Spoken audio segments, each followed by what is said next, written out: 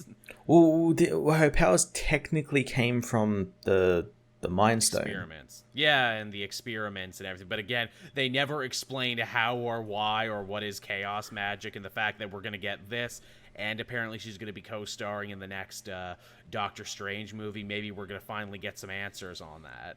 Yeah, again, it feels like this series is going to lead into Doctor Strange. Right. So I imagine this is when we're going to find out that she's like, oh, yeah, you were infected by the Mind Stone, but it just heightened your powers that already existed.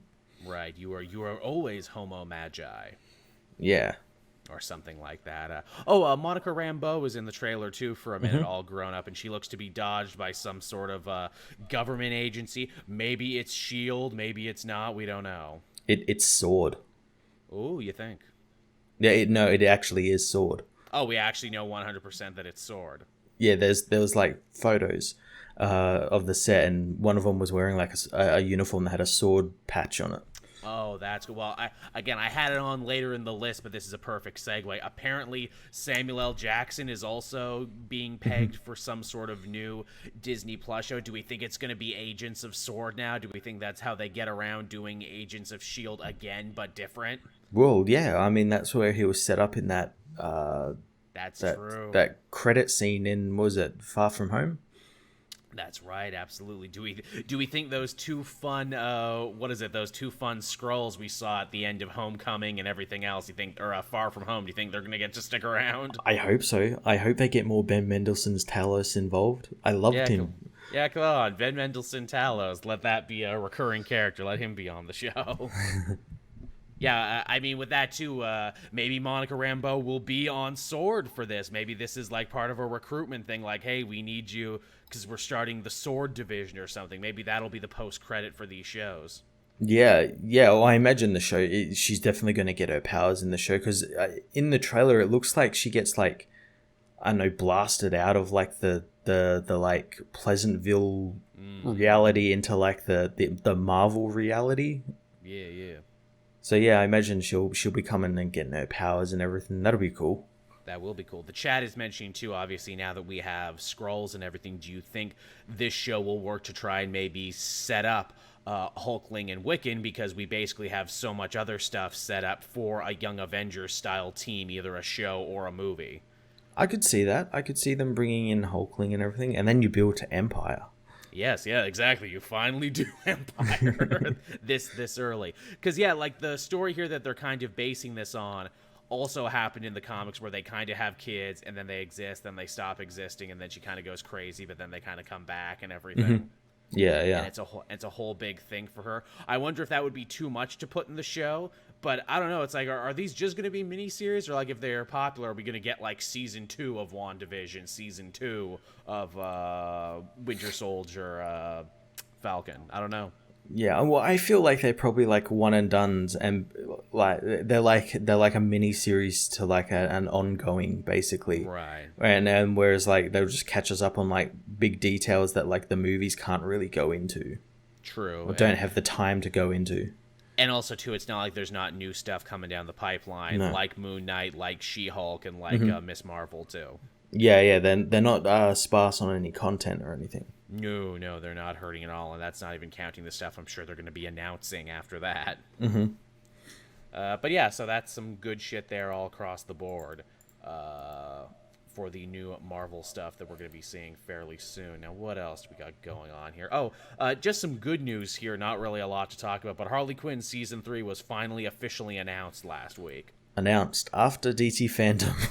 Yeah, after all of that, hey, you know what would have been a perfect time to do this? Well, the fact is it was down to the wire. I talked to the frickin' producer himself, and he didn't know. So they were, we felt it took forever to figure out if this show was coming back. Imagine how these poor motherfuckers felt. Being are we going to have a job after this? Yeah, again, it just shows you, just how much, of TV and movies isn't really, thought out in advance. It is often, as you said, comes down to the wire. Last minute sort of cancellations or renewals or anything. Like, they try and sell themselves as this beautiful, well-oiled machine, but we know it's not. Yeah. Although, like, just speaking of, like, shows renewed and cancelled and everything, Supergirl is finishing up in its sixth season. That's right. I didn't put that on the list, but yeah, you're right. Yeah, and it kind of makes sense. We got a Superman show coming out. Yeah, I mean, Supergirl had a pretty goddamn good run. No one can take that away from the show. Considering it started off as like a show that wasn't on the CW and was true. Like that first season is pretty fucking awful as well. I always tell people, don't watch the first season, watch the second season. Second season is actually season 1.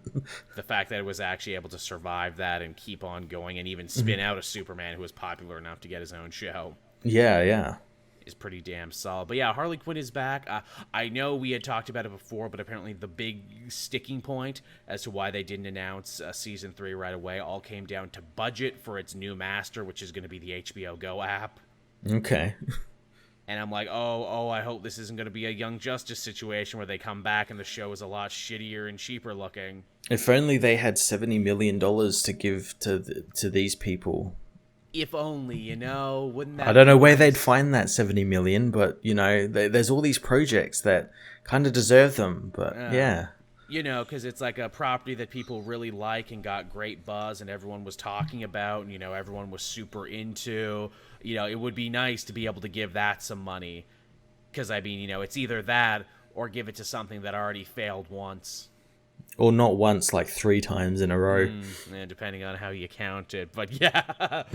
I'm super stoked for more Harley Quinn. I think the team on that show is so freaking awesome, and I'm not just saying that because the producer came and talked to me. No, it is a really good show, and yeah, I think it's criminally underrated and went under a lot of people's radars, and I'm glad it's getting a season 3. And the fact that it survived, basically the death of the app that created. That's another thing we didn't talk about. DC Universe is now DC Universe Infinite. Are you guys still doing shows now? No, we made some good shows and other networks took them. Yeah. Again, we called it like the week the app was announced. Like this app, did this app even last a year? I want to say. Maybe just over a year. Maybe just over a year, because there was it didn't really get rolling for a bit because these shows it didn't launch with shows. No, yeah. Oh my god, you could tell it was going to go this way. And why didn't they just do this to begin with? Just do like your answer to DC Old Unlimited. Yeah, because we wanted to be part of the app game. We wanted to be big boys too. Yeah. But man, if we want to talk about the batting average for the DC Universe app, this show that was excellent, Doom Patrol that was excellent, Swamp Thing that was pretty goddamn good but got canceled before its time. Oops. Mm-hmm. And then that Titans show, which I don't give a fuck about, but people like. So hey, 3 out of 4 ain't bad. Yeah, and then all those shows went on to like almost immediately just snapped up by other networks. HBO, I think, took basically Doom Patrol. I think that's probably one of their their deciding factors. They realized everyone was watching Doom Patrol on HBO Go or something, on something else other than the actual app it was built for. Oh, and Young Justice season 3, yeah, that too. Yeah, which is pretty good, but also not as good as the first 2 seasons, if we're going to be honest. And that fucking kills me to say. Don't think Joel's being a negative asshole. No, that kills me inside to have to say that after wanting it for so long, season 3 wasn't as good as season 1 and 2. Again, if only these apps had some money to blow on these things and not blow $70 million on other things that failed already. Well, people have been yelling at us on social media, and so we're going to listen to the yelly people is what we're going to do instead of, putting money behind things that are proven to be good. Hey, that's why we're not big-time executives and entertainment company presidents, Matt. Yeah, we have morals, and we understand the we have our finger on the pulse of the kids. Man, we'd be run out of that town so quick. What do you mean putting good money on good projects? What do you mean not throwing good money after bad? What do you mean? Get out of here, you chowderheads. Nah. But super stoked for Harley Quinn season 3. It'll be interesting too to see the show come back, because this will be the first season that they haven't created in a bubble. Again, people forget season 1 and season 2 were made back to back, so they weren't able to actually comment on what the fans were saying and what the greater zeitgeist was saying about the show. Now they can. I'll be interested to see the quality of the show as well, because obviously those 2 seasons were made together and they looked really good. But yeah, this is like a couple of years removed from that, and like they probably don't have a lot of money for it. Or at least not as much as they did, because again, animation is expensive, and they don't want to spend that money, which is such a goddamn shame, especially in light of something like Netflix, who are like, yeah, we like took some of the biggest animators out there right now and gave them money to make their dream projects, and that's just what we're doing now. Yeah, here's a Dragon's Dogma series, here's a Castlevania series, here's a Resident Evil movie.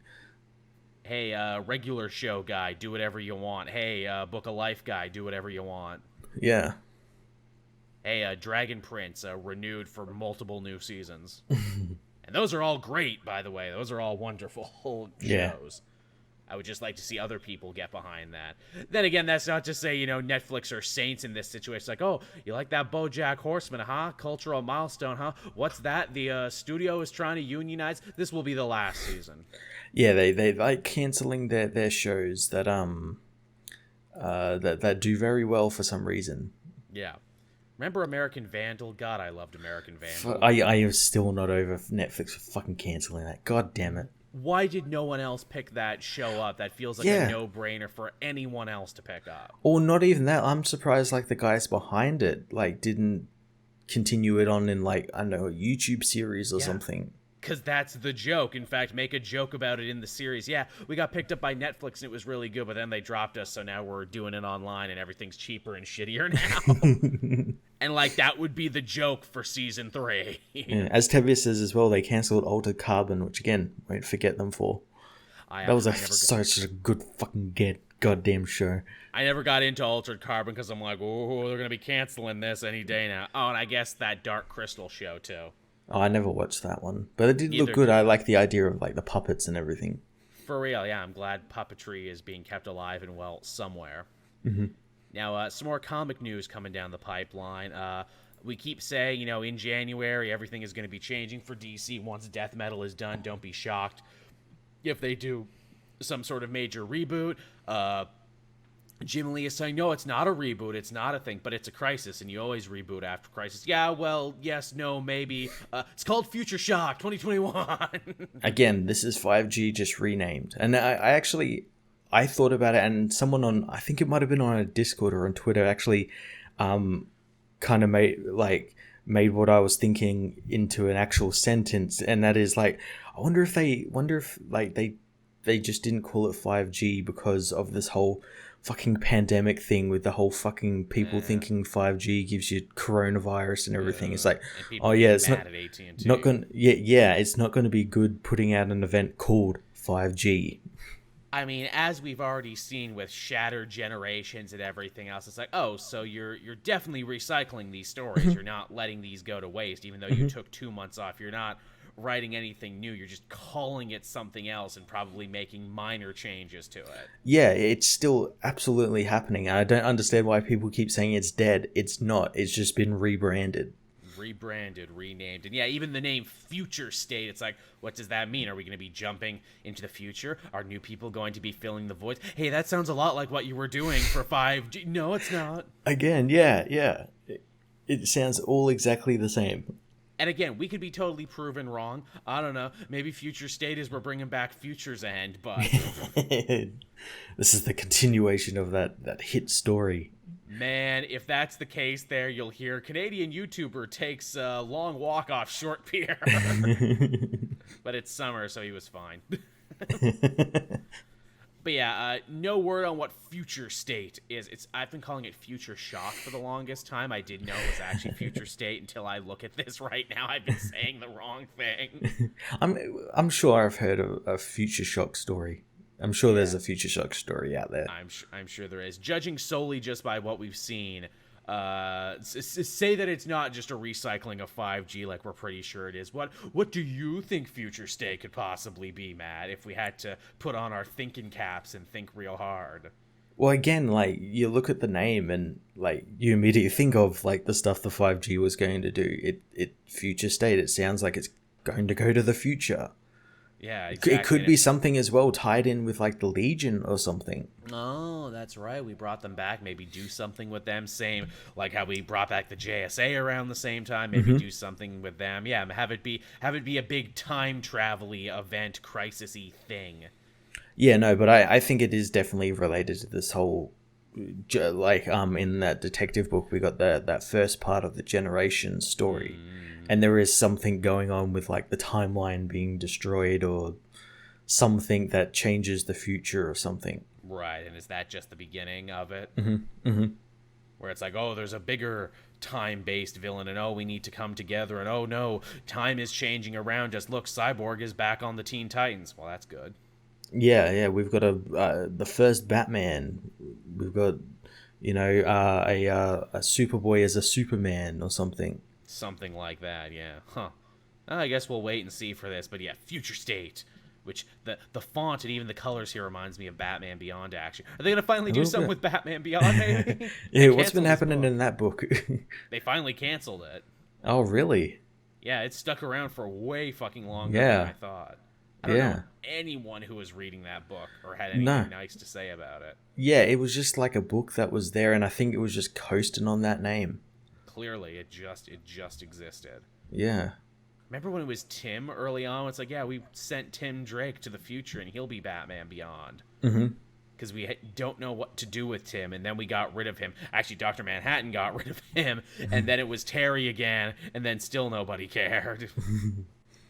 It's a hell of a thing. So, yeah, that's Future State, everyone. Not Future Shock, but, if they want to pay me for Future Shock, they can. What else we got going on here? Oh, here's something for you. A new MODOK comic book miniseries is going to be coming soon, co-written by Patton Oswalt and also the guy who's going to be writing the MODOK TV show. So that thing's actually getting a hell of a push now, considering that all the other shows that were supposed to come out for Hulu got the axe. Yeah, isn't Patton Oswalt also voicing the character in that animated show? I do believe so, yes. Yeah, I'm all for that. I look forward to that. It'll be pretty cool. He's a very, very funny man, Patton Oswalt. Good voice actor. He was the Deep's Gills on The Boys this season. Yeah. Happy the Unicorn and Happy. I mean, he gets around. Mm-hmm. Getting all of his reps in. Also, too, I noticed in this story and even in the thing, MODOK isn't an acronym anymore. This was true in the video game, too. So MODOK is just MODOK now. Yeah, it's just like a name. It's just a name. Why did they get rid of the acronym part of it? I don't know. I'm sure there'll be a reason. I kept waiting for that when I was playing the video game. I was waiting for Kamala to say "Embiggen." I was waiting for Avengers Assemble, and I was waiting for MODOK to give a whole speech on why he's the designed only for killing. But no, we didn't get that. No, yeah, he's not called MODOK. Oh, he is called MODOK in the game, but he's not. He just decides the name apropos of nothing. I'm MODOK. Well, if you're gonna pick a name, don't pick a silly name. Like, MODOK has always been silly, and the only way it's not silly is that it's an acronym. But yeah, I mean, all right. I mean, hey, more superhero animation, more superhero comedy. I'm down for it. Yeah. It'll be interesting to see, to be like, okay, is this going to be as good as Harley? Will this be able to, keep up with it? And if it does good, will it get a second season? Or because Marvel Television is handled by different people now, are they like, no, you finish this and then you're done? Yeah, well, because it's animation, it might get a pass. Whereas, a lot of these other shows were kind of like live action, like that Hellstrom one. I think they were too far along in filming to just scrap it, so they're just like, just dump that. I cannot believe that is still coming. Do you have any interest in Hellstrom, Matt? I mean, I'm gonna maybe give it a watch, but why did they make a Hellstrom show? When I think about that, I'm like, man, there's so many hours in the day that I can't even feel watching the stuff I want to watch. Why would I feel like trying to watch Hellstrom? I started watching that Pen 1-5 show, too, because the second season came out and everyone's really in love with it. It's a great show, that. Wow, man. That show captures awkwardness. It's so fucking great, isn't it? It is a pinpoint laser of awkward teenage energy, and like the word cringe is thrown around a lot, and it is cringe comedy, but it's like a very realistic, believable cringe comedy. Like, you hurt for these characters because you have seen people like this and maybe even been like that in your life. And it even goes past the point of like, oh, it's funny because it's like, teenage boner comedies, but like from a girl's point of view, to being like, I think one or both of these girls might be mentally ill. I'm not sure. Yeah, it's left very ambiguous, and I think you're meant to think that as well. Yeah, and then like I did some research on, I'm like, no shit, these women are 33, and the kids are actually young, and they like do a bunch of reverse shots to get around it. I'm like, that's funny. That's really funny. But yeah, MODOK, everybody, it's coming at some point. Yeah, I'm looking forward to a comedy series. Comedy series are always usually pretty good. Yeah, superhero animation does well on my channel, so maybe I'll even review the MODOK. The MODOK. Let me tell you about the MODOK. And it's getting a comic tie-in, too, written by the same people. Wouldn't it be hilarious if the comic did better than the show? Also, I wonder how they would try and make it different and everything, so they're not just repeating themselves. Well, maybe that might be a joke. Yeah, really, where it's like, why do we need this tie-in? This tie-in makes no sense. Speaking of Marvel stuff that you thought was dead, but they're actually knocking the dust off it, Marvel UK's The Union is set to re-debut in December. If you'll recall, they were part of one of the many, many Empire books that got cut and we thought were gone forever. But no, The Union is coming back. It's very strange. I don't know why they're doing these Empire tie-ins after the fact. Clearly they were supposed to be important. Like, the She-Hulk one is important to Ewing's Immortal Hulk, so it had to come out. And I guess they have big plans for the Union, too, as a new UK-based super team that they wanted to keep it going. I guess so, yeah. Yeah, I mean, it definitely looked like a fun concept, and the designs were pretty solid. Yeah, I remember when we first saw this way back when Empire was first announced, and it did look really cool. Yeah, and they even did a good job unveiling each and all of the members, where it's like, oh, this one's from Ireland, this one's from Wales, this one's from et cetera, and this cover right here, we see them beating up Union Jack. And I'm like, oh, is this some kind of Brexit story where it's like, damn you, Union Jack, you left us? Is that the whole point of this? Are we making some sort of Brexit allegory? I'm not sure. I mean, maybe. What book was it? Oh, it might have. Yeah, no, it was back in was it War of the Realms, where we kind of got the opposite, where the American heroes were only defending the American states and weren't helping out the rest of the world, and it could be an opposite of that. That was the Squadron Supreme, yes. Yeah. The Squadron Supreme of America, who we have not seen in Avengers for a bit. But yeah, they were the ultra right-wing, governmentally controlled heroes by Coulson, who we still haven't heard much about that yet. No, not yet. Yeah. So, yeah, I mean, I'll definitely check out the Union. It looks to be a fun concept. I like geographically specific super teams. Yeah. Yeah. I was going to say, where's my Canadian team? It's like, Joel, you have a Canadian team. They're the Great Lakes Avengers, eh? Or you got your Alpha Flight, eh? Isn't that good enough? I'm like, they're fine, I guess. Alpha Flight doesn't exist anymore. It's Sword now. Yeah, it's all Sword. That was another book that got announced as well, Sword by Al That's Ewing. right. I didn't put this down, but you're absolutely right. And in fact, the creation of that new Sword book is tied very deeply to the X of Swords that came out this week and the end of Empire. I think we even called that.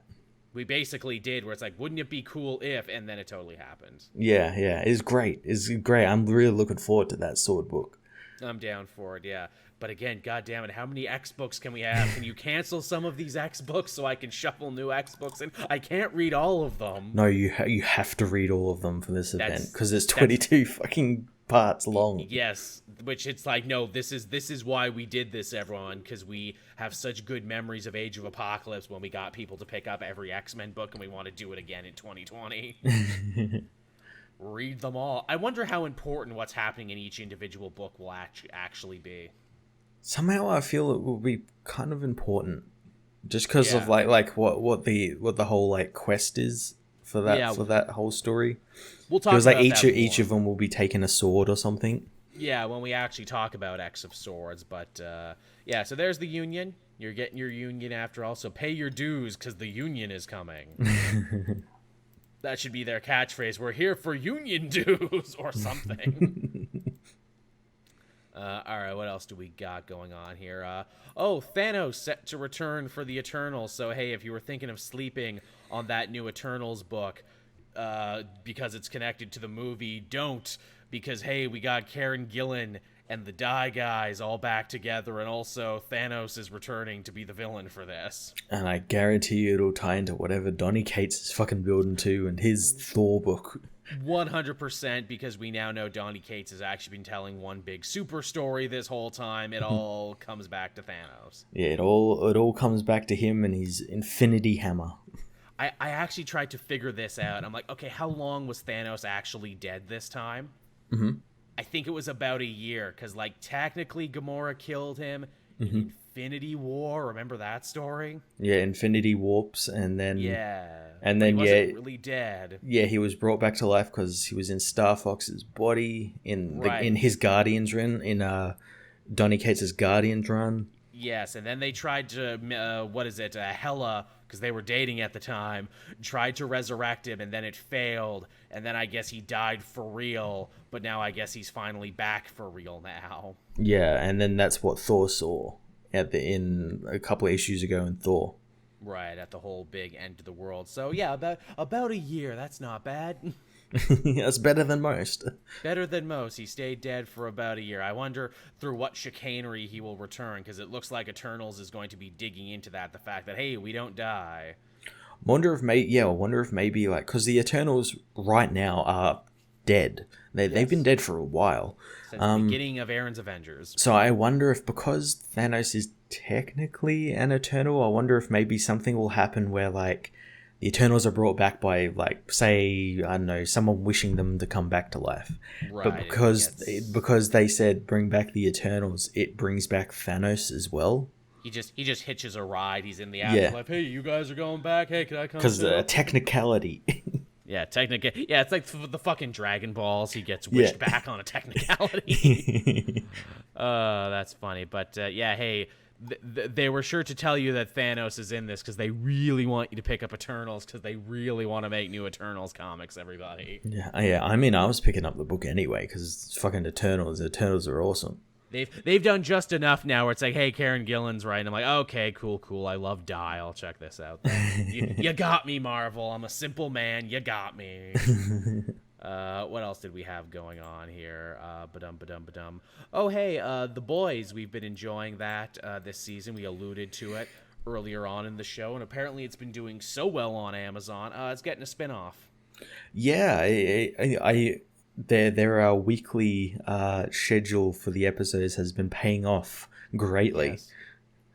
Indeed. It's going to be a superhero high show, basically. It's going to be a school run by Vought that kind of gets children in there and teaches them the ways of corporate superheroism. And honestly, that sounds pretty solid and actually pretty close to what they've already set up in the show. Yeah, I am really looking forward to it. If it gives us more of this world and more world building, I am all for it. I wonder, will they start working in maybe some of the X-Men related characters from the Ennis book? Because that was like Arc 2. They go after like the X-Men stand-in, so it would be funny to see some of those characters show up.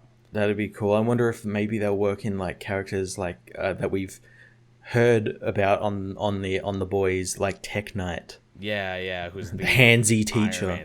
Yeah, there you go, or something like that. Like literally, again, Ennis never met a low-hanging fruit that he didn't try and pluck, and I think his whole X-Men thing is like, it's the X-Mansion, but it's really like the Neverland Ranch, and like, what if Professor X was a diddler, but he was so charming? Yeah.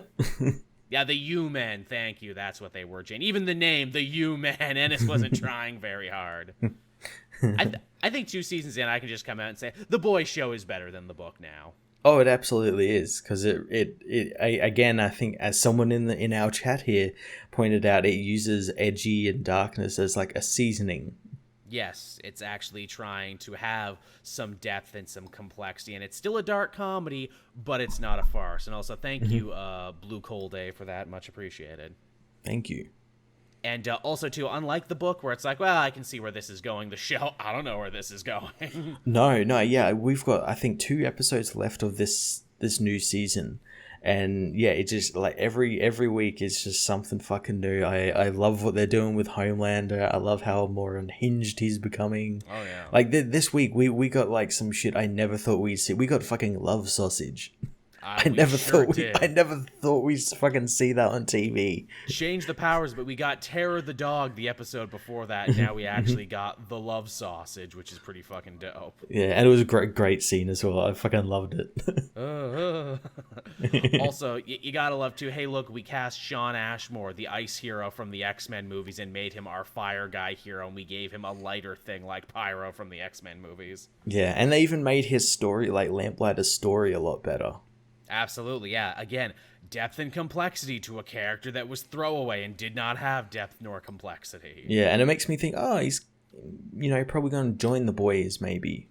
Yeah, it looks like he might stick around. And also a reminder, too, that this show most definitely takes place in Canada, because, look, we got hardworking Canadian character actor Shawn Ashmore in here. At first, I thought he was just another orderly. I'm just like, oh, yeah, the show's in Canada, so they're getting hardworking Canadian actors in thankless roles. Oh, no, wait, he's the Lamplighter? No shit. Even Lamplighter's costume looks kind of like Arrow's costume, which was also filmed in Canada. I wonder if that was also intentional. I like when they first reveal him in costume. Everyone's fucking laughing at him because it is a funny looking costume. It sure is. I like to Butcher back then. He's just slightly cleaner. He's still his hair is just slicked back a little bit.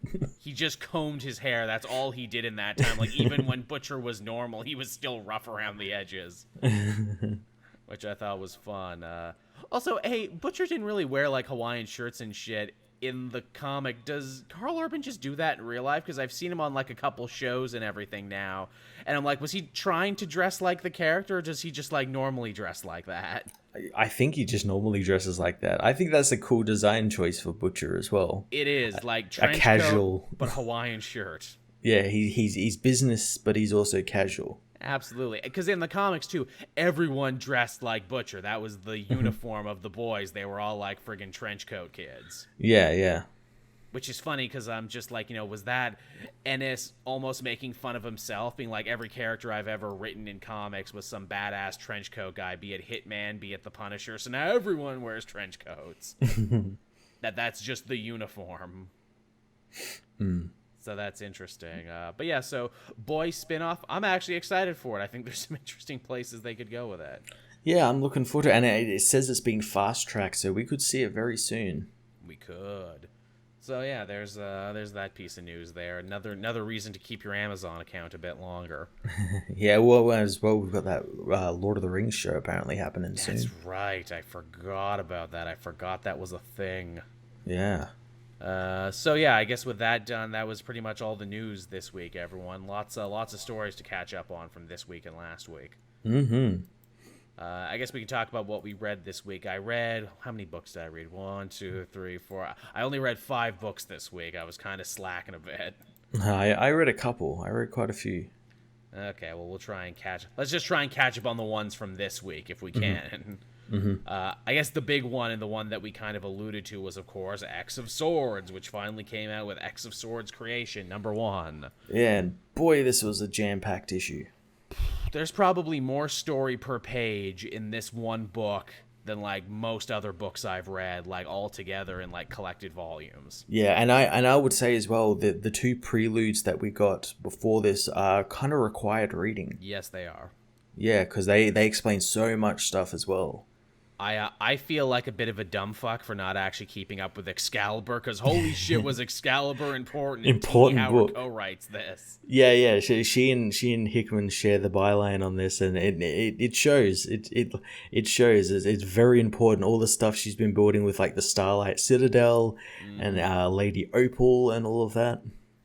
Saturnine, which this is the first time I'd actually seen Saturnine outside the Free Comic Book Day issue, and I'm like, oh, what's Emma Frost doing? And I'm like, that's not Emma Frost, but looks a lot like Emma Frost. It looks a lot like her, except she's better than Emma Frost. Like too freaking close. That's another thing too. I mentioned the Free Comic Book Day issue. Don't worry, everyone, if you didn't read the Free Comic Book Day issue, because it's just fucking in here. Mm-hmm. They just literally sub it in, and that's the story. I thought I was going crazy. I thought I picked up the wrong book. I'm like, this is just the Free Comic Book Day issue. And I'm like, oh, it's actually very important, so they just put it in here. Well, which is good. It means they're thinking about it. Absolutely. So the Sword Bearers of Erico, the extended family of Apocalypse and their army of demons, are attacking the Starlight Citadel now, or they're attacking another place on their way to attack the Starlight Citadel. Yeah, they attacked, was it Dryadon or something? A city on the way to the Citadel, and yeah. Yeah, trying to make their way there.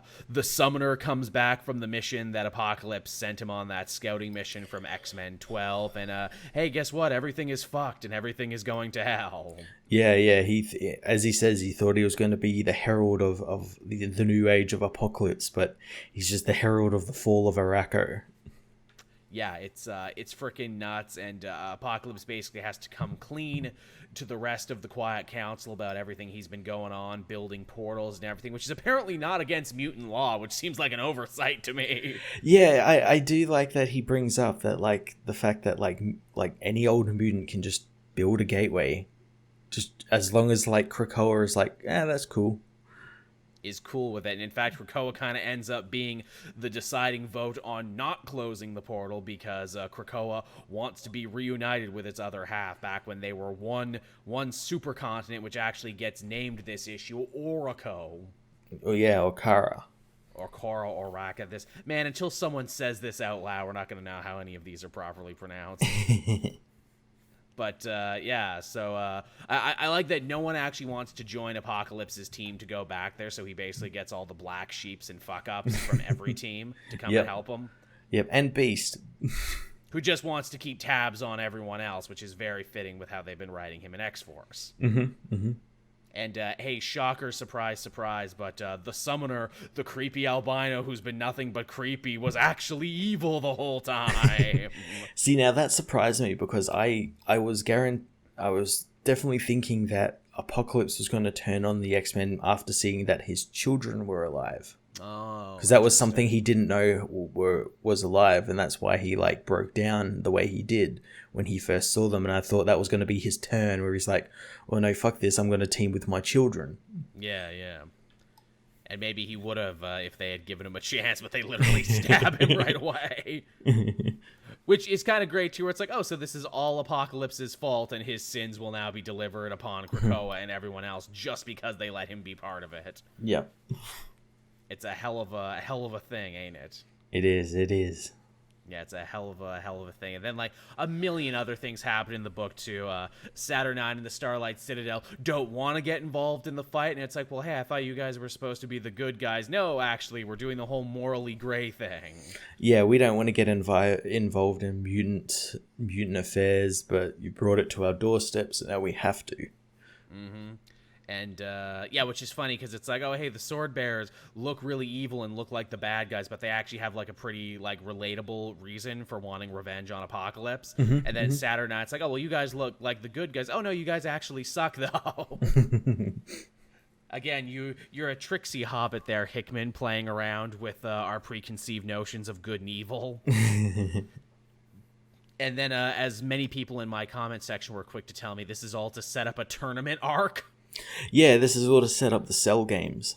Yeah, this is how we're going to figure it out. It's like, look, there's too many factions and too many superpowered people too angry. Look, we're going to have a big old tournament, and that's how we're going to figure it out. Everyone bring your own magic swords, and in 3 days, we'll have a big wrestling match. We'll meet in the Walmart car park, and we'll fight. And fight it out. Only on pay-per-view. Sunday, it's the big mutant slam. And they're sure to name all of the swords so we know which ones are going to be used. It was very interesting, though, that both sides named Muramasa as a sword. I didn't catch that part. Interesting. Yeah, so I don't know what's going to happen with Wolverine. Yeah, it'll be interesting to see. Because, yeah, he's obviously holding it in the frickin', promotional artwork that we've seen. Yeah, so which side is he going to fight on? And then just to really top it all off and everything, Cable and Cyclops and Jean Grey find basically a derelict sword spacecraft. Yeah, that's just... how much shit is hanging out around the fucking sun? So much. Like, all the things. Like, this just parked next to the Forge. Apparently, real estate is just super cheap there. You can just get whatever you want. But yeah, so get ready, everyone. We're going to get 11 more issues in the next month, and then 11 issues the following month. Sometimes 3 a week. Why is this? I'm all for reading this. Like, I really want to read all this, but like a part of me is like, why is this fucking 22 issues long? Holy fuck. We are in a unique position as people who run YouTube channels and want to keep stuff fresh and interesting. It's like, do I cover all 3 parts in one video and just have it be like 20 minutes long? Do I try and do it like individually and just try and put a DC video there as like a blocker in between? I don't know. I still don't know, everyone. Get ready for that, everyone. Yeah, it's quite a thing. I'm going to be intrigued to see if it actually has like the legs to last 22 issues. I'm pretty confident with Hickman Teeny writing it. Yeah. Though it does also kind of feel like a man at the height of his power, where it's like, I need 22 issues to tell this epic tale. And I'm like, dude, this is only the middle part of something, right? Just like your whole Infinity Builders thing was just the middle of your Avengers story leading up to Secret Wars. This is just the middle of something till we go to something bigger. Yeah, well, yeah, we still gotta, like, are they still doing all that, like, Moira stuff that they were apparently doing? And we got, like, all this shit to do. Yeah, Moira and what is it? The machine aliens from the future and everything. Yeah, the chimeras and all that, and the chimera. Yeah, we haven't heard about that in a bit. Oh, that's coming. That's part 3. That's part 3. You know, we gotta do all this magic sword stuff first. Sal from Comic Pop, my other co-host, he actually had a very interesting theory, and I bet he's right. Much in the same way Hickman, his ultimate Avengers event was called Secret Wars. He assumes that probably the ultimate X-Men story that he's going to be building up to will be called Age of Apocalypse. He'll just reuse that again. It's possible. I mean, I think someone noticed that, like, when Hickman did a story way back in 1995 for Age of Apocalypse, it actually directly ties into this. Oh, of course it does. It's all like it has the same characters and everything. It's all connected, man. But yeah, I'm interested. It was a good story creation, a lot to take in, and I hope you've been paying attention. Yeah, this is where it all like comes down to. You've got to have all your flow charts out and like all your timelines and everything, and know what's happening. You know, it's funny. I'm also very much reminded of when all of this was happening with Avengers back when you and I worked at Name Redacted, and I just threw up my hands and checked out at that point. You didn't. You kept up with all of it, and you would tell me about it when we would do shows. So I feel like we're at that point now where some people, this is already too much for them, and they're going to be checking out. Yeah, one issue in. Yeah, they're already done with this is too much. Because, yeah, like, when the planets were all folding in on themselves and the Illuminati, and there were 3 different Avengers books going on. Yep. How cute is that? We thought 3 Avengers books was too much. What simpler times, what sweet summer children we were back then. Remember when Empire came out and it was 6 issues and it was quick? And it was done and that was it? Good shit. Alrighty then. What else did you have this week, Matt? I had about X-Men forever.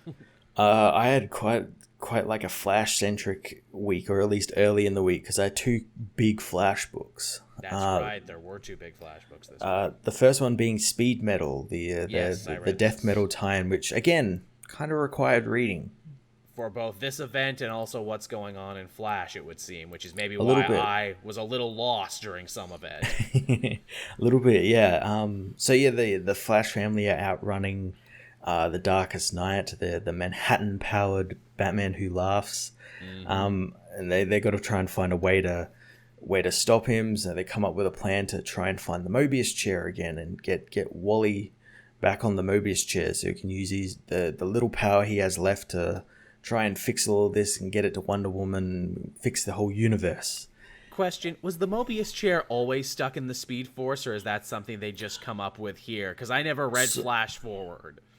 Yeah, no, so this actually directly references that goddamn thing I had to buy at the end of the Flashpoint graphic novel, where they included... So an issue they never even came out with? Yeah. Okay. And that's the thing, Joshua Williamson had to do that because that's where it was. okay, thank you. So I'm not stupid. DC is dumb for not coming out with the last issue because it was also tied into 5G and everything else, and we didn't want to do that. Oops. Yeah, no, the chair is stuck in there because Wally went into the Speed Force in the timeline to try and fix it. And that's where the Batman Who Laughs found him and stole the chair, and he can't use the chair because it won't accept his power because he doesn't have enough anti-crisis power, whereas Wally does. Okay. And that's why he wants Wally, because Wally has that power. Well, you just blew it wide open, Matt, and answered a question that I felt very stupid about. But the book sets up this cool quest. They get cool dark multiverse costumes, make them all look like black flashes. Yeah, I like them. I think they're only just for this issue, really. Yeah. I really like Wallace's, where he's got the visor and he looks more like his dad, the New 52 Reverse Flash. He should keep that, actually, especially if they're going to keep making him like an anti-hero character anyway in Titans and stuff. He should keep the costume. Yeah. And again, this was kind of like Barry kind of reuniting with Wally as well, because in the Flash book, in not the issue that came out this week, the issue that came out the last issue, Barry ends up hearing Wally because Wally wasn't involved in the Finish Line story. He ends up hearing his voice to come look for him, and that's where it leads into this. Right.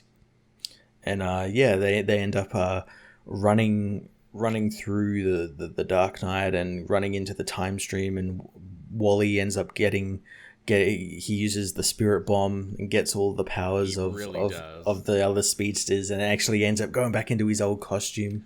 That was a really nice moment. That was a really well done, both art and story coming together in the way that they only can in comics. Yeah, and he runs so fast that he runs back into that void that he got himself trapped into by Dr. Manhattan. And it's a void that the Flash family have been using as like a safe haven. Yes, kind of a nice bringing it full circle. I think his words were, I'm trapped in the place I was before. The only difference is, before I was the hope, but, now I have hope that I'll return one day. Yeah, all the family is safe. All the family is safe. And yeah, Wally goes off to find the Mobius chair. And use the Mobius chair to get to Wonder Woman, who's busy out on where she's in Final Crisis at the moment. Yeah, with Superboy Prime. It's funny. This story takes itself so much more seriously because, it has to, because it's trying to wrap up so much Flash shit and trying to make fans feel good and promising, oops, sorry we fucked up the Flash family. Promise we won't do it again until we do. But there were two really good jokes in here that I enjoyed. The first is the Darkest Night being like, hey, isn't it tradition for a Flash to die during a crisis? Yeah, I do like that he's become self-aware of all of this. It's like, Flashes die at all these crises. Which one is it going to be this time? Supreme power makes you self-aware. And the other one is Wally, when he finally gets his red suit back, he's like, hey, Batman who tries too hard. That was great. That was pretty cool. I love that, too. I'm like, there we go. That's Williamson. Remember, this is all supposed to be a comedy. Yeah. And again, gotta stress to people, this is like schlock. It's comedy. It's not meant to be taken fully seriously. It's fun. How do you think, though, moving forward? Because I know a lot of people are like, oh, good, they finally fixed Wally. Oh, good, everything's going to be back to normal under Williamson. I'm like, guys, Williamson's done his run. Yeah, he's finished his run. Yeah, he wrote over 100 issues. He's done. Again, you are up to the mercy of whoever the fuck comes next. I don't think they have like a full-time writer on that book yet. I think it's... They do not. They do have a writer for next issue, and I'm blanking on his name, but I think they're like just like a fill-in, like doing a couple of arcs before they actually get like a proper ongoing writer. It's one of those like, is everything gonna be good now? I'm like, well, there's no promise of that. There's never any promise of that. Yeah, never accept promises in comic books. No, never. It's like Nightwing's back, everything's good again. Is there gonna be a new run? Nah, it's still Jurgens. Oh, okay. We gave you these characters back, but we have no direct plans for them. Sorry. Yeah. But be happy in this moment, though, because you'll probably be sad after. But yeah, I liked Speed Metal too. Speed Metal was pretty solid. Yeah, it was great. And the other Flash book I had was obviously Joshua Williamson's final issue with Flash 762. Yeah, oh my god, this issue was so fucking good. That's good. So it's the ending of the Finish Line storyline. We've got Flash and Reverse Flash running through time. The Reverse Flash wants Barry to kill him because that's like his ultimate win over Barry, for Barry to go against everything he has ever done and to kill the villain, or they can just run through the Speed Force for eternity and kind of play the game of cat and mouse like they always do, the cycle of violence and misery and everything. Barry, however, has a great moment where he realizes, no, I'm not going to do that, because while I've forgiven myself for everything that I've done, and I know I'm going to make mistakes and everything, and I can live up to the legend of the Flash. You haven't done that, Eobard. So what Flash does, he forgives Eobard for everything he's done, but he makes Eobard forgive himself by, he does, a couple of issues ago, Eobard like possessed Barry through the Speed Force by vibrating so fast he could go into Barry's body. Because the Speed Force can do anything. Yeah, the Flash does that as well, but he doesn't stay in there. What he does is he puts an idea in Eobard's head that he can have peace, he can forgive himself. And because of that, what that does is that changes the timeline so that Eobard never becomes the Reverse Flash. Oh. So the Reverse Flash doesn't exist. Everything that happened in the past actually does exist, so there technically is a Reverse Flash. Right. But no one knows his identity. And Eobard ends up living his normal life in the 25th century as a Flash fanboy. He's doing tours of the Flash Museum for Kids and everything. And the Reverse Flash does exist, but no one knows who it was. And no one ever will, because the records were deleted or something. Flash ends up going back to the normal time, finds everything has been put back to normal as it was. The family are all there and everything. He ends up going back and starting the investigation on the cold case the Reverse Flash didn't want him to dig into, which was the death of a woman. And he goes back to the house and he finds out that the woman is still alive, and because the Reverse Flash doesn't exist anymore.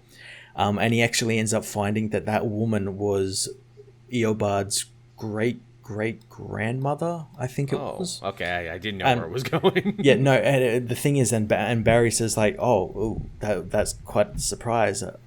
Eobard would want me to dig into this, but I'm not going to, because that's what he would want. And I'm not going to give the villain what he wants. So he ends up, like... going home, and he ends up having a great moment with, like, it's kind of left ambiguous as to what it is, whether it's actually like a ghost or like the Speed Force or something. But he has a great moment with his mother, where his mother asks him, like, why are you the Flash? Like, what is it, because of me? Is it because of what happened to me? Is it like, what is it? And Barry says it's not because of anything like that, it's just because it's the right thing to do. And he ends up just being Flash, and he promises Iris that he's going to go find Wally, and the book ends on a great panel where he runs into the Speed Force and sees, like, all of Joshua Williamson's covers for the comics and everything. I thought that was pretty cool. Oh, that's sweet. Well, I'm glad that book had such a good ending. I think, maybe it's time I should sit down and read this now that it's all finally done. Absolutely read it all. It's great. It's great. The only guy to stick around from DC Rebirth and do a whole entire run. And have it actually be, like, consistently good. Shocking. Like, I don't think there was ever a moment in that book where it was like, oh, wow, this is, like, fucking awful. That's so good. You see less and less of those. Yeah, I know, right? Yeah, I'm sure that will go down as a very good arc for people to be like, no, you got to read these years, the Williamson years, because there's just so much content there. Oh, absolutely. This is like I wouldn't put it up there with, like, Flash Rebirth or anything, but it's very, very, very close. Like, read Flash Rebirth and read this. That's good. That's really good. Speaking of things that were really good and from DC this week, and things that are sadly going to be ending soon, Suicide Squad #9. Ooh, this was a great issue. Man, just when you think Tom Taylor has shown you everything he's going to show you, he ends up doing something so fucking amazing and so out of left field. You're like, wait, what? Yeah, I again, like, going into this issue, I knew, like, obviously Ted Kord isn't Ted Kord. It's very obvious that it was a doppelganger or someone imposing as him. But yeah, what he does here, holy shit, I did not see coming. Also, too, they do such a good job tricking you, because they're like, oh, it's the death of Deadshot. Deadshot's dying this issue. Everyone get ready for it. And that your mind is so focused on that, that when he finally does the big surprise, it's like, hey, everyone. And again, spoilers if you haven't read it yet, but it's Black Mask, who has been able to basically steal the forms of other people because he's using the technology that Tom Taylor gave him in the Year of the Villain issue. Yeah, a Year of the Villain issue that wasn't very good. I know we both didn't particularly like it, but, like, he paid it off. The fucking madman. The maniac. He did it. He actually did it. He brought something in from Year of the Villain that actually mattered and made this story better. And made Black Mask, like, an actual threat. Yeah, like an actual mastermind villain. It's like, okay, well, now it makes sense that he was only interested in oil and money and everything else because he's a small-time crook playing a very big game. That makes all the sense in the world. I couldn't do it on my own as Black Mask, so I had to steal Ted Kord's identity. Now, do you think Deadshot is actually dead, or do you think they're doing one of those metaphorical things? Ooh, that's the thing. Like, we see him first he gets shot in the chest, and we actually see that he gets shot in the chest, and then, like, yeah, Black Mask, like, shoots him out the window with what I imagine is actually the real Ted Kord. Yeah, and it, for all intents and purposes, it looks like he's fucking dead. He got shot in the head. Right. Then again, of course, we've seen people come back from shit like that before, and the whole story leading up to this is Floyd being like, oh, I can't be Deadshot anymore for my daughter. I need to try and do better. I need to aim higher. They keep saying, I need to aim for new goals. And I'm like, okay, is this like a metaphor thing there where it's like, yes, Deadshot is dead because, you know, I want to try and be Floyd Lawton now in the future. I still think there's a 50-50 chance they might do that. They could do that, but as well as, like, I wouldn't put them past, like if Tom came to them and said, like, I want to kill off Deadshot, like, I just want to kill him off, and they'll be like, sure, people love it when you kill characters, so why not make it one in the continuity for once. They could also leave the door open to be like, okay, now the Deadshot mantle is open, his daughter literally becomes Lady Deadshot or Kid Deadshot or something. You could have, like, a battle for the wrist guns. Ooh, that'd be fun. I could see that. You get him, you get that other guy who was Deadshot. Oh, yeah. The one that no one talks about. Yeah, that other guy. Yeah, maybe they bring back the fact that he was, like, a cowboy originally. Yeah. Remember the cowboy costume? I remember the cowboy costume. I remember it because they use it in Smallville. They do, which is really fucking funny that they remember that Deadshot is a cowboy sometimes. But yeah, Suicide Squad is great. This is one of the best Suicide Squad runs we've had in years. I cannot believe it is coming to an end. I know Taylor has said where it's like, no, I only wanted it to be this long, but at the same time, it's like, oh, come on, you can't tell me you don't have more in the tank. That's the thing. It's like, I'm sure he had, like, other stories you could have taken these characters on. You could have done this arc and then done some other fun arc with this new team. Yeah, there absolutely is room for that. Then again, he keeps saying where it's like, this is my last Suicide Squad story, but not the last you see the Revolutionary. So wouldn't it be something if this book just rebranded after this and it's not Suicide Squad anymore, it's Deadshot and the Revolutionaries or something? That could be pretty cool. Although I think he was mainly talking about, like, they've been appearing in Deceased. I know they have. Yeah. Like, so I think maybe he might be talking about that. Yeah, that could be something they do with it. I don't know. I'm sure, too, DC, because everything is about multimedia now, they would want, you know, something more in line with Gunn's movie when that eventually comes out, whenever that is, whenever we're allowed to see movies again. Yeah. But good shit. Good shit. Yeah. I liked it a whole lot. What else did you have, Matt? What did I have? I had... Where is it? I had Batman Superman issue 12. I read this, too. Yeah, this was a great start to a Brainiac arc.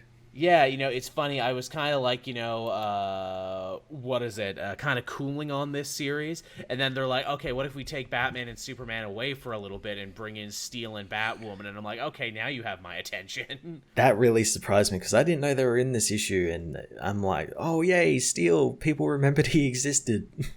KK, people remembered she existed. Is this the first time these two characters have ever teamed up? I want to say yes. Yeah, I feel like it has to be. Yeah. And I kind of like this. And like, yeah, you guys kind of fill the same role in your respective family of characters, and that is you're part of the family, but you're not invited. And it gets weird that you're not invited because you're like the one black guy and the one gay woman, and that you're not invited that much. It's like, geez, Clark, geez, Bruce, you're trying to say something. But yeah, they're fun, and this issue is basically them trying to put together clues of why Batman and Superman went missing. Yeah, and we learned they went missing again. Williamson bringing back his whole thing, which is it's literally Brother Eye, which Batman is creating. And every other time that's happened is gone horribly bad. Batman shouldn't be allowed near computers anymore. Yeah, and here it's no different because they use it to attack the Brotherhood of Brimstone, which again, bringing back Brimstone, which again is just so fucking weird. They bring that back. Chemo. Yeah, Chemo is really cool. I like Chemo. Chemo made of lava. And the Metal Man and Leviathan. I'm like, goddamn, Williamson, you madman, referencing all these other stories and actually trying to have this stuff make sense in continuity. Yeah, getting it all sort of set and everything. Yeah, it references like Supergirl and what's happening with her and everything. And yeah, so they end up attacking Chemo, and they bring back the little Chemo thing that turns Chemo into Chemo to the Batcave to look over it, and there was a virus in it. And they don't know what the virus is, but it came from Kandor. Batman forgot to up his Norton for that month. Yeah, he had it turned off. He wasn't subscribed. Free trial ran out. There you go. That was Alfred's job, and Alfred had to sit there to update all the drivers and all the antivirus. And then the Cave tries to kill them, which is kind of fun because Batman has so many murderous toys. Yeah, you got the Bat Armor, you got the Batwing, and the Batmobile all trying to kill everyone. And Superman just trying to punch them all away. Then the cave's going to explode. And it's like, how bad is it going to be, Batman, if the cave explodes? Really bad. Oh, yeah, I can imagine it would probably, wipe out Gotham or something. Yeah, really. Why do you have so much C4 here, Batman? There's covering the evidence and then just making a statement. What the fuck, man? Yeah, and they end up tracking that signal to the dark side of the moon, where a form of Brainiac. It's not the Brainiac that was in Supergirl recently or the one that's on the Legion of Doom. It's an earlier version of Brainiac. So there's 3 Brainiacs wandering around at the moment. Why not? Yeah, they end up going and trying to find it, and it's all a trap. All a trap to capture them. And Brainiac's been using Batman's, predictive app to create robot versions of Batman and Superman's greatest villains. Yeah, and he's using the heroes as test subjects to test them. And the heroes have got to go fight like Doomsday and Bane and all of these characters. Yeah, clever story, clever idea for a plot. I like it's a Batman Superman story that's not really about Batman and Superman. Yeah, and as well, also it's starting to make me think, and I think we even saw a cover of it, or Williamson hinted at it, that we're going to be getting composite Batman Superman, which makes sense. That'll be like Brainiac's ultimate weapon. All of these villains are nothing, but we will create Superman and Batman together. All right, let's put $5 on that right now. I think you're right. Yeah. That's almost certainly going to be happening. But yeah, that was fun. I dug that one again. Just when I thought I was going to quit that book, this new story pulled me back in. So I had 2 last ones there, and I'll try and get through them really quick because, man, we've been talking for almost 2 hours. Yeah. I had Venom, issue number 28. I haven't read this one yet. I flicked through it though, and I know, and I saw the big reveal. There's 2 big reveals actually. Mm-hmm. So basically, this is where we get the history of this crazy alternate world, this dark future that Eddie and his son have fallen into. And basically, the breaking off point when history changed is that night when Eddie went to the church to try and kill himself, but ended up meeting with the symbiote. He succeeded. Yeah, he actually succeeded. He actually fucking killed himself, which means he never got the symbiote, but Annie, his wife, did. Yeah, she went back to the crime scene after being filled with grief, and the symbiote was just hanging around in the church, just hanging around. Waiting for someone. I cannot believe that all these years later, between this story and the brief scene in the movie, that fucking Lady Venom is getting so much love. It's just so weird. It's because she was just a really good cover. That's why. And they even kind of recreate the cover in this issue. Yeah. Annie's leading a whole team of Sim soldiers, which is, made up of people you would consider like Spider-Man and Deadpool and Andy, Flash Thompson's old sidekick, and a sane Cletus Cassidy. Yeah, a very sane one, which really surprised me, because you see the reveal of all the people with, like, Peter Parker with a mustache and Wade Wilson, and Cletus Cassidy, who's completely sane.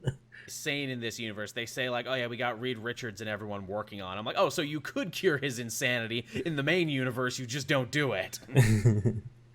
That's a fuck of a thing. We get the big reveal of who Virus was, and I actually feel kind of stupid for not guessing this, but Virus was Matt Gargan. It was Scorpion. That's pretty cool. I know me and our mutual friend Kurt were having a good laugh on Twitter about it, because everyone thought it was going to be like Toxic. Or someone related to that. So, like, books featuring that character sold really high on eBay. Market, and we got a good laugh that it wasn't even related to that character. Wah wah, character you already knew. Which makes sense, because he's like, no, Venom took the symbiote away from me and made me a nobody again, and he crippled me. And I'm like, yeah, all right, that makes sense. And also makes sense why he's using shitty surplus to go after Venom. Yeah. Because he can't afford nothing else, and he gets a new symbiote Scorpion costume that's actually pretty solid. Yeah, it looks really cool. That one's pretty good, and I was right about this, but yeah, Codex is totally Dylan all grown up in this universe. Yeah, this is what he'll become. Which makes a lot of sense, too, because it's like, well, yeah, he didn't have a dad in this universe, didn't he? So when he was born, he didn't have Eddie to show him the way, and he became this big evil tyrant. I'm like, right on, that's actually really good storytelling. Yeah, he Null got to him, basically. Though they have not mentioned Null, which is interesting. Not yet. I imagine he's coming. He's still coming. Yeah, he's still coming. He's coming, and he's coming hard, Null. Does Null just rule the universe, but, like, Dylan rules New York or something? That's what I thought. Like, yeah, Dylan, like, gets Earth or something, Yeah. That's what I thought the implication was. He gets Earth in the divorce. Yeah. He only gets to see Earth on weekends and holidays. But yeah, Venom continues to be really cool. This was like a big story-centric one to try and build up this Venom Beyond universe. But yeah, it's good. It's good shit. I dig it. I wonder when we're gonna get back to goddamn the Maker in the 1610 universe. Yeah, he just ran off to the Ultimate Universe and we didn't see him again. Maybe when we get another Ultimate event, maybe that's gonna be another book. I don't know. I have to imagine it's gonna tie back into this. It's gonna be like once this Venom Beyond like event comes to its finale, that's gonna be like the teaser at the end. Quite possibly. I mean, this has been the book where all of it has been happening. Yeah. Yeah, it's been a hell of a thing. The last one I read, and I'll just get this one out of the way because, again, fairly short. Immortal She-Hulk, #1. I haven't read this one yet, but I flicked through it.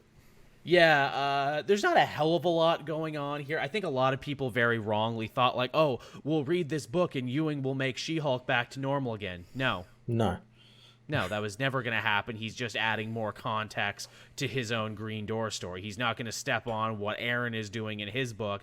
And if you want classic sensational She-Hulk back, wait for the TV show. Yeah. That's literally all it's going to be. But this is fun to see Ewing go back and basically do a smaller version of what he did with Stern, the leader, and being like, okay, so here's every time that Jen Walters has died, but let us actually explain it in now the new parlance of the Green Door and how it was affected. Mm-hmm. And it's pretty good. It's her dealing with death. So she tries to talk to Wolverine, and Wolverine's like, yeah, I don't try and think about all the times I've been resurrected. So he's unhelpful. then she talks to Thor, and it's like, well, Thor, you're immortal. How am I going to deal with it? And Thor's like, oh, no, I'm totally not immortal. In fact, I totally saw my own death just recently in my own book. Oh, and then I killed Galactus. He thought he was immortal, but I killed the fuck out of him. So probably someone can kill the fuck out of us, too, and keep us dead. So, you know. I like the continuity they've been keeping with Thor across these books. Absolutely. There's lots of good... She even says, I don't like that you shaved your face. You look better with the beard. Yeah, and he agrees. And I like that he shaved it because it made himself think about his father whenever he looked in the mirror, and he didn't want to think about that. Yeah, I need to be more kingly and not think of my dad. And then finally, we see the leader again, who's like, ho, ho, ho, I've, gained control over the place below all. They finally give it a name, the place below all. And the green door, and, I can, choose who lives and dies now. I'm basically God. And, fear the red door, Jen Walters, for if you die again, I'll be sure you stay dead this time. So yeah, that was basically the book. It was just kind of a sad time for Jen Walters. She just can't catch a fucking break. I guess it's nice that she gets a little taste of what's going on in the Hulk, which is probably like the best Hulk run we've had in decades, so they can collect this later in the trade. But it's like, so what's this going to mean for the Hulk book? Nothing. What's it going to mean for the Avengers book? Also probably nothing. Yeah. Isn't there also like a Hulk one-shot coming out this coming week that's semi-related to it or something? Yes, it's not Ewing writing it, it's someone else though. Oh, okay then. But yes, it's in that family. They had mentioned a bunch of Hulk one-shots. The first one came out, I think it was Jeff Lemire, and now this one is coming out too. Yeah, they did like a Spider-Man one as well from Tom Taylor. Yes, that was the one I was thinking of, which was also kind of disappointing and forgettable. Yeah, I remember you telling me that. Which is a shame, because it's like, come on, this is the best Hulk run in forever. Tom Taylor's a great writer. How does this not work? They do have one fun retcon, though, which, again, doesn't matter for anyone unless you're, like, super into the shit, where it's like, what is it? She dies during Civil War II. Wasn't a coma, actually died, and she's talking to her uncle, to Brian Banner, and she's like, oh, fuck, I guess I must be in hell because you're here.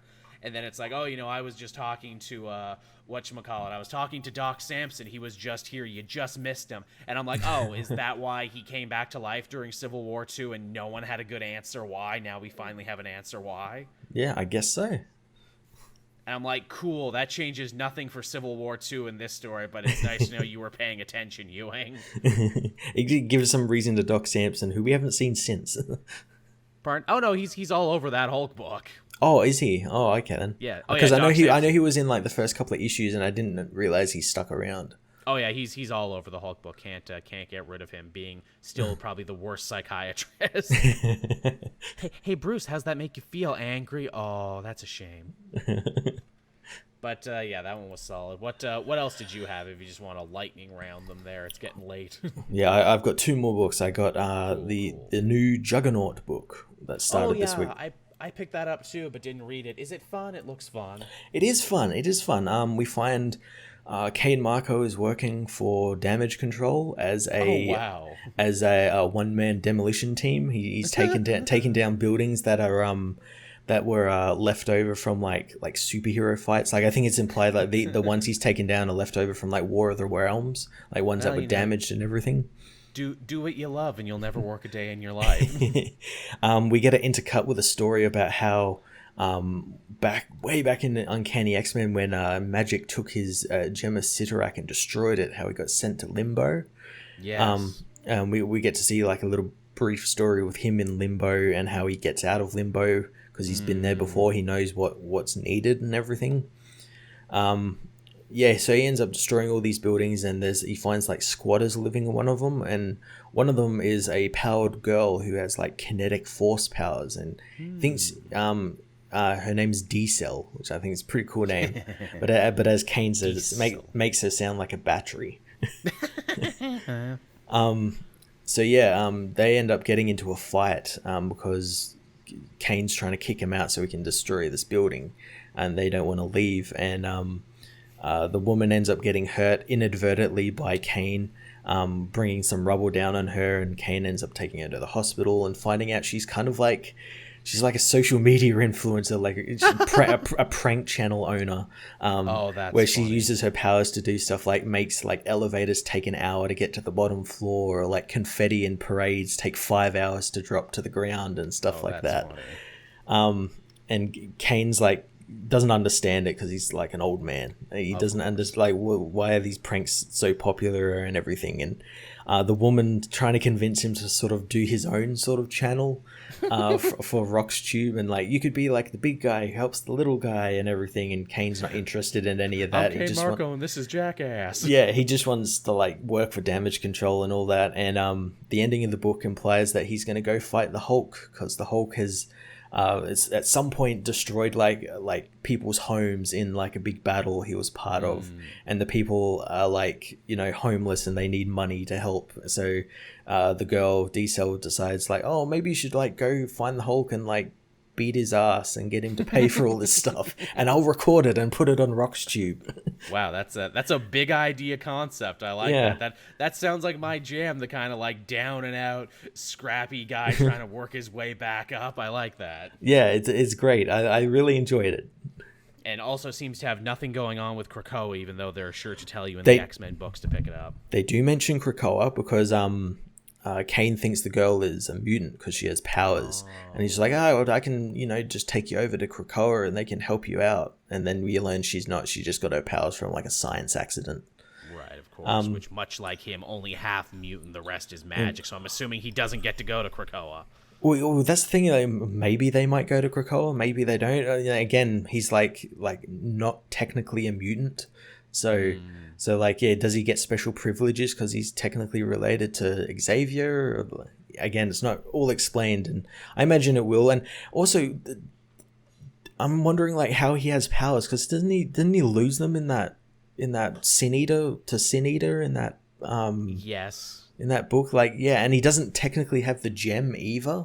Yes, because so, they also did a thing in, what was it, X-Men Black Juggernaut, where he like goes back to the cult of Cyttorak and like, actually there are many Cyttorak gems out there with amazing powers. You just got the one of strength. And he's like, cool, I'm gonna go look for them like the Dragon Balls, and then that never happened. Well, maybe we might get an explanation on all of that. Potentially, yeah, we'll see. The fact is, no one cared about Juggernaut to remember what he was doing.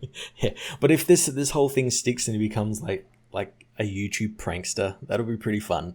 That is fun. I like that. That's interesting. That's a good pitch. I will have to read that now. Yeah. The final book I had was Action Comics issue 1025. Right, more Superman. The continuation of the House of Kent storyline that gives us some really great reasoning as to why someone like Leone and Dr. Glory and all that could just come out of nowhere. Yes, I saw you mention this on Twitter, that you were actually happy that Bendis came up with a sufficient answer. Yeah, the answer is they're from Earth 3. Oh. We learn at the start of the story, Dr. Glory, while on Earth 3, was kind of like a multiversal coyote, and she'd ferry people who wanted to get off the Earth to other Earths for a price.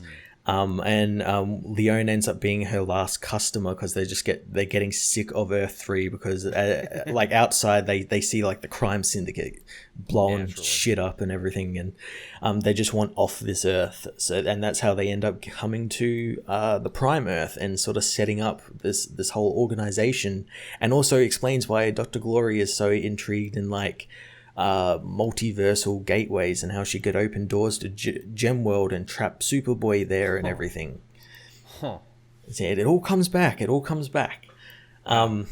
the present, the Superman family are trying to find the Invisible Mafia's hideout. They end up finding it, and just like wrecking it and finding it's been like recently abandoned.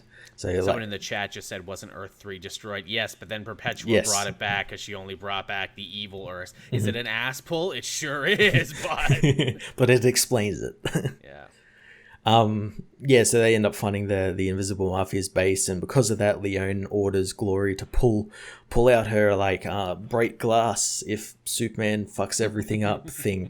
And the plan is they end up pulling a parasite from another Earth that on its Earth killed Superman as well as everything on Earth. and absorbed all his power. So it's like a super powered parasite. They pull it from another Earth and they just sick it on the Superman family. All while the Daily Planet's still going through the whole FBI thing. Leone turns up and accuses Lois of being from another Earth. So I think she's got like information from the Earth 3 Lois, who was technically Superwoman. Yes, that's right. Wasn't there a whole thing there with like Ben just like trying to be like, ooh, Lois might be evil. Ooh, she's here on the cover of the Year of the Villain thing. So clearly he had some ideas there that may not have had full fruition, but they're coming back. Yeah, and so Lois is dealing with that while the Superman family deal with this parasite that seemingly kills Connor Kent. Oh. It ends up like grabbing him and just like taking all his life force and just dumping his body on the ground. Uh-oh. Yeah. We killed another Superboy. Uh-oh. Going to call Child Protective Services on us at some point, the rate in which all these Superboys keep dying. That's going to be the next his final arc, Superman versus CPS. Now, Mr. Superman, as you can see right here in Exhibit A, a lot of children keep dying around you. Oh, I don't see you give Batman this much trouble. Wait, Batman has dead children too? Oh, we'll be paying him a visit. Oh, he has so many. You don't even know how many dead children he has. Yeah, okay, Earth 3, there's an answer. Yeah, it's cool. It's all coming back around. All the stuff he set up right at the beginning. It's all coming out. I wonder if he had been a little quicker with that, if people would have been a little happier. Yeah, probably not. Yeah, probably not. Fair enough. So is that everything, Matt? Is that everything we read? That's everything.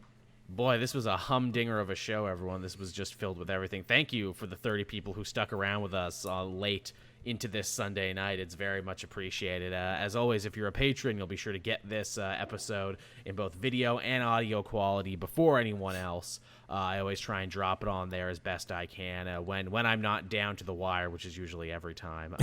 For everyone else, Wednesday, 8 a.m. Eastern Standard Time, you can find the show on the channel there.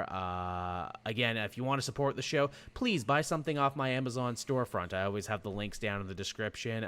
Anything you would normally buy, just buy it through my link. It would be appreciated. No, it would really be appreciated because Amazon wrote me and said I have 90 days to sell something or they're going to fucking cut me off. Oh, really? They do that? God damn. They do that. It started as 120 days, and then when I got down to the wire, it's like, okay, now you got 90 days, and I'm sure they'll write me again when it's 40 days, etc., etc. Oh, that sucks. I know. I recently got like a check from not TeePublic, Book Depository. Book Depository, yeah. Same. It's probably the last one. Here's your last check because we're not doing this anymore because now you have to pay us to have a thing. Book Depository was so good to us. We wouldn't get checks regularly, but every now and again we'd get a nice surprise. So, everyone who was buying stuff off Book Depository, we really thank you and really appreciate everything you were doing. I know it was great because you could use PayPal for that, and that was awesome and wonderful. But again, if you buy anything off Amazon in the next 90 days or so, please consider using this link. You'd be doing us a hell of a solid.